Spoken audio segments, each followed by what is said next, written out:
osisi a ka a na-akpọ okpo nteje, okpo ọrịkaadị. Onye ọbụla ma ebe osisi ya nọ, mana osisi a bụ nnukwu osisi kwụ n'ama okpo ọrịkaadị ifite nteje. Ya dịka osisi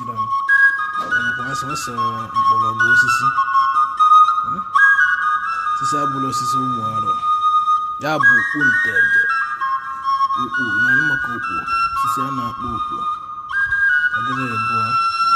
n'agba nke ya ike bịara n'ọgbọ onye dịka ndị wee bịara n'ime nwa kalị amalụ atata ka mgbe odogwoduma na dike odogwu ibili ọkada aja ụta na-agba n'odo kalị kịtịkpa gbara ya dike na tata ka mmọnwụ bem ofu nwa ji dị ebube mbụba na ya ji wee mawere onwe etogo ime ọ na-esi ya so onye ọ ga-adịrị mma adịrị odogwu mụ na ya na-eme nwanne ike ekete gwa na debere ụjọ m ụjọ ji la ụmụaka kpọta m dike na mba aka mụ n'ibe dike dị ije bịa bụrụ ego akụ ekwugokwa gị nwata ịbụrụ ọgaranya na nne nwata kpatara ibie nụ na ngasị na ọkpanụ n'aja ọbịa mmanwụ be m ekwe gị ya eke n'ọnụ odogwu ibu ọgada arụsị aka ala mmọnwụ be m odogwu ụlọ na-atọ atụla